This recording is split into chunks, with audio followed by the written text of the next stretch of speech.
Apa itu IoT dalam industri kimia? Yang pertama yaitu dari definisi IoT. Secara singkatnya, IoT yaitu jaringan perangkat yang saling terhubung untuk mengumpulkan, mentransfer dan juga memproses data, dan akan menghasilkan sebuah wawasan yang dapat ditindaklanjuti. Terus yang kedua yaitu relevansi. Industri kimia ada industri padat modal, beresiko tinggi dan juga kompleks, membutuhkan presisi dan juga efisien tinggi yang dapat dihasilkan oleh IoT. Selanjutnya yaitu tujuan penerapan IoT dalam industri kimia. Tujuan utama penerapan IoT pada industri kimia adalah untuk meningkatkan efisiensi, keamanan, dan keberlanjutan operasional. Ini dicapai melalui pemantauan real time, otomatisasi proses, dan perawatan produktif, yang semuanya berkontribusi pada pengurangan biaya, pencegahan kecelakaan, dan peningkatan pengambilan keputusan yang akurat. Nah, manfaat penerapan IoT di industri kimia adalah yang pertama, untuk pemantauan proses secara real time. IoT memungkinkan sensor mengirim data suhu, tekanan, pH aliran, dan komposisi kimia ke sistem pusat secara langsung. Nah, yang kedua, peningkatkan efisiensi energi. IoT membantu mendeteksi bagian proses yang boros energi dengan memantau konsumsi listrik, uap air, pendingin, dan gas bahan bakar.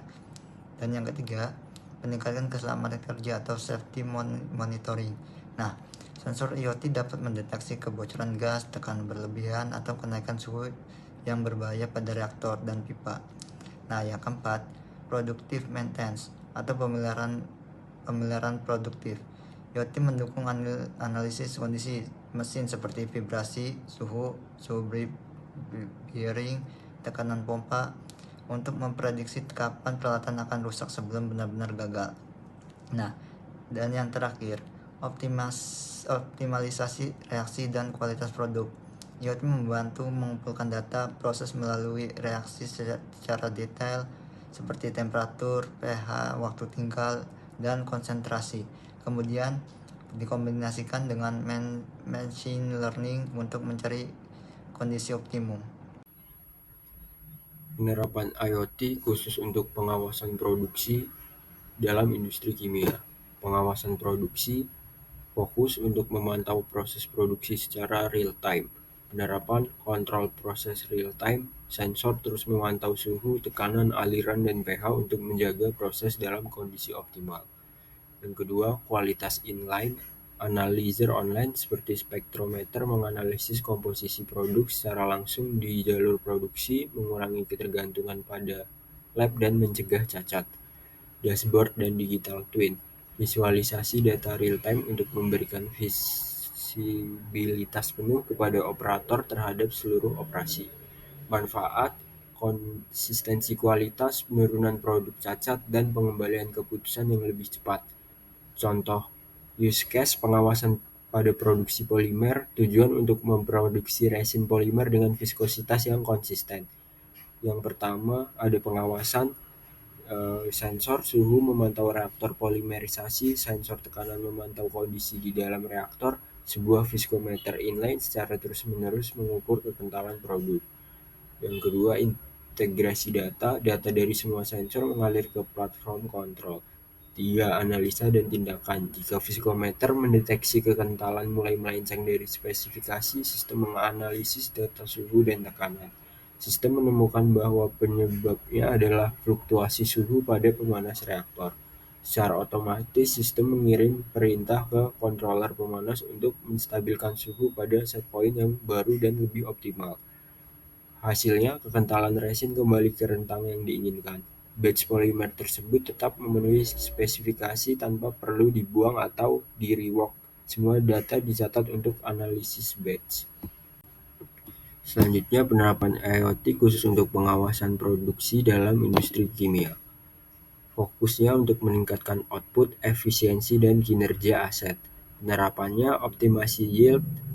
AI atau ML menganalisis data proses untuk menemukan sweet spot yang memaksimalkan hasil dan meminimalkan limbah. peningkatan OEE, mengurangi downtime melalui pemeliharaan prediktif, dan meningkatkan kinerja dengan mengoptimasi kecepatan proses. Digital twin dan otomasi changeover memsimulasikan dan mengoptimalkan proses sebelum dijalankan serta mempercepat pergantian jenis produk. Manfaat: peningkatan kapasitas produksi, pengurangan biaya per unit, dan kelincahan operasional. Contoh use case untuk meningkatkan output produksi amoniak harian tanpa membangun unit baru. Yang pertama, pengumpulan data. Sensor di primary reformer memantau suhu, tekanan, dan komposisi gas umpan. Sensor di converter memantau aktivitas katalis dan suhu. Analitik lanjutan: sebuah model AI menganalisis data historis dan real-time. Model ini menemukan bahwa suhu di primary reformer dapat dinaikkan 5 derajat secara aman tanpa mempercepat kerusakan tube, asalkan komposisi umpan tertentu dijaga. Aktivitas katalis di converter mulai menurun lebih cepat jika tekanan melebihi ambang batas tertentu. Tindakan otomatis untuk peningkatan: sistem Advanced Process Control secara otomatis menaikkan set point suhu reformer sesuai rekomendasi AI dengan secara simultan menyesuaikan rasio umpan. Sistem juga mengoptimalkan tekanan di converter untuk menjaga katalis tetap dalam kondisi optimal lebih lama. Hasilnya, laju reaksi meningkat menghasilkan plus 2% output amonia per jam. Konsumsi energi per ton amonia turun karena prosesnya lebih efisien. Usia katalis diperpanjang, mengurangi biaya perawatan dan downtime. Baik, selanjutnya di sini ada optimasi dan pemeliharaan aset atau asset management and maintenance. Ini merupakan salah satu penerapan yang paling umum dan memberikan return on investment yang cepat. Yang pertama ada predictive maintenance atau pemeliharaan prediktif. Dengan cara kerjanya seperti sensor dipasang pada peralatan kritis seperti pompa, kompresor, tangki, dan pipa untuk memantau parameter seperti getaran, suhu, tekanan, dan kebocoran. Nah, manfaatnya sendiri dari predictive maintenance ini, sistem dapat memprediksi kapan sebuah komponen akan rusak sebelum kegagalan terjadi. Nah, ini tuh bisa mencegah downtime yang mahal, mengurangi biaya perbaikan darurat, dan memperpanjang usia aset. Ya, contohnya sendiri seperti pada sensor getaran pada motor pompa yang dapat mendeteksi ketidakseimbangan sejak dini, yang kemudian memungkinkan perbaikan terjadwal alih-alih mogok total atau downtime yang mendadak. Gitu. Kemudian ada manajemen aset digital. Dengan cara kerja, setiap aset seperti tangki, drum, dan kontainer itu dilengkapi dengan tag RFID atau GPS. Nah, di manfaatnya sendiri pada perusahaan dapat melacak lokasi, kondisi, dan tingkat pengisian aset secara real time, mengoptimalkan rantai pasok, dan mengurangi resiko kehilangan gitu, biar bisa tertrack. Oke, berikutnya ada keselamatan dan keamanan atau safety and security. Seperti yang kita tahu dalam industri kimia, safety and security adalah prioritas utama. Nah, untuk menjaga safety and security sendiri, kita itu bisa menerapkan beberapa hal berikut. Yang pertama seperti pemantauan lingkungan kerja, seperti diadakannya sensor gas atau sensor kebocoran yang dapat mendeteksi pelepasan bahan kimia berbahaya ke udara secara real time. Sistemnya itu dapat bekerja secara otomatis, bisa memicu alarm, mengaktifkan sistem ventilasi, atau bahkan mengisolasi area tertentu. Nah, contohnya sendiri, kalau dalam industri kimia itu, khususnya di industri migas itu ada yang namanya personal gas detector. Nah, itu tuh fungsinya untuk mendeteksi adanya kebocoran gas hidrogen sulfida atau H2S, sehingga bisa mengurangi resiko kecelakaan pada pekerja atau penyakit akibat kerja yang dialami oleh pekerja. Yang kedua ada pelacakan personel. Nah, di pelacakan personel ini jika pekerja ada di area berbahaya, itu bisa dilengkapi dengan wearable device seperti jam tangan pintar yang memantau kondisi kesehatan, denyut nadi, suhu tubuh, dan lokasinya. Dalam keadaan darurat, evakuasi dapat dilakukan dengan lebih terarah. Nah, biar kalau misalkan terjadi kecelakaan atau sesuatu yang tidak diinginkan, para pekerja itu bisa lebih terpantau gitu posisinya ada di mana. Kemudian yang ketiga ada pemantauan kondisi peralatan keselamatan. Sensor sendiri itu dapat memastikan bahwa katup pengaman atau sistem sprinkler dan peralatan keselamatan lainnya berfungsi dengan baik. Biar kalau misalkan ada malfungsi di peralatan tertentu itu tidak mengakibatkan kecelakaan yang tidak diinginkan. Seperti misalkan jika sprinklernya macet dan terjadi kebakaran itu akan berakibat sangat fatal. Oke, selanjutnya kegunaan IoT pada industri kimia ada di manajemen rantai pasok dan logistik. Seperti yang kita tahu, industri kimia itu sangat bergantung pada logistik yang aman dan tepat waktu. Nah, untuk menjaga itu, kita bisa menerapkan IoT seperti pada opsi-opsi berikut. Yang pertama ada pelacakan pengiriman, yaitu dengan memanfaatkan pemasangan sensor pada tangki atau truk yang bisa memantau lokasi, suhu, tekanan, dan kondisi kejut selama pengiriman bahan kimia berbahaya. Nah, kondisi kejut ini seperti misalnya pada saat pengiriman truk ini terkena sebuah lubang atau guncangan yang terlalu hebat sehingga menyebabkan fluida yang ada dalam tangki itu bergerak tidak beraturan dan mengakibatkan kondisi yang harus segera ditangani. Nah, seperti itu. Jadi, sensornya itu akan mendeteksi dan mengirimkan pada petugas terkait untuk segera ditangani. Yang kedua ada optimasi inventory. Nah, ini nih sensornya bisa dipasang pada sensor level. Sensor level sendiri itu bisa mendeteksi tingkat pengisian pada tangki penyimpanan dan memberikan data secara real time tentang persediaan bahan baku dan produk jadi. Nah, ini nih memungkinkan pengelolaan inventory yang lebih baik dan memprediksi kebutuhan pengisian ulang secara otomatis. Yang ketiga ada memastikan keamanan rantai pasok. Jadi bisa dengan pemasangan GPS pada truk sehingga keamanan rantai pasok ini terjaga gitu. Jadi data dari setiap titik itu bisa terdeteksi seperti misalkan ada anomali atau mencegah pencurian dan memastikan keaslian bahan sehingga barang yang dikirim dan yang sampai kepada konsumen itu tetap barang yang sama. Selanjutnya memasuki manajemen energi dan keberlanjutan. Seperti yang kita ketahui, industri kimia itu adalah industri yang memiliki konsumen energi yang cukup besar. Lalu bagaimana cara mereka untuk memanajemen energi mereka? Yang pertama, dengan pemantauan konsumsi energi. Itu dengan sensor dapat melacak penggunaan listrik, uap, air, dan gas di berbagai bagian pabrik.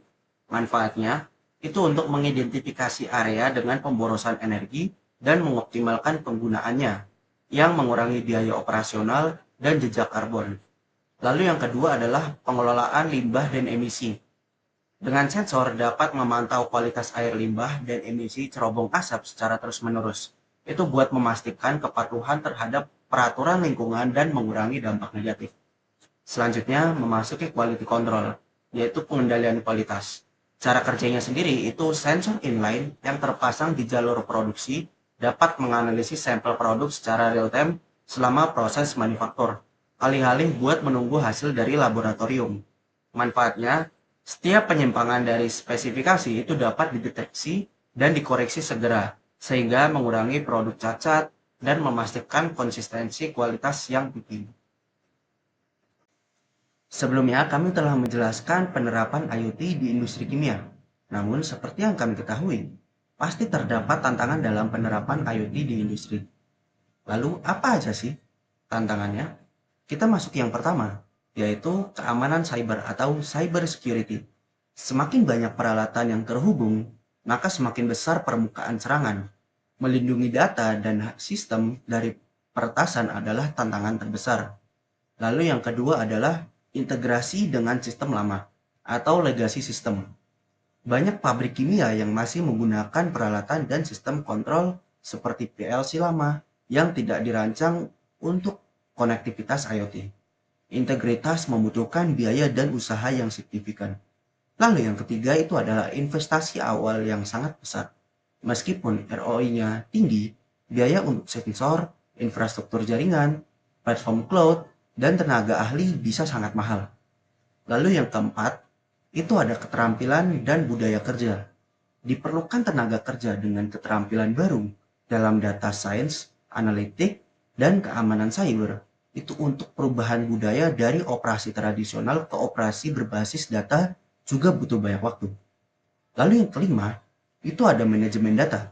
Jumlah data yang dihasilkan oleh ribuan sensor sangat masif. Diperlukan infrastruktur dan strategi yang kuat buat menyimpan, memproses, dan mengambil wawasan dari data tersebut. Baik, jadi kesimpulannya, penerapan IoT dalam industri kimia bukan lagi sekedar tren, melainkan sebuah keniscayaan untuk tetap kompetitif di era digital. Dengan menghubungkan dunia fisik dan digital, IoT memberdayakan perusahaan kimia untuk meningkatkan efisien operasional dan produktivitas, meningkatkan keselamatan pekerja dan lingkungan, mengoptimalkan biaya perawatan dan energi, memastikan kualitas produk yang konsisten dan keberlanjutan. Meskipun tantangan nyata, manfaat yang didapat mulai dari penghematan biaya hingga peningkatan ketahanan operasional menjadikan IoT sangat investasi strategis bagi masa depan industri kimia yang lebih aman, efisien, dan keberlanjutan.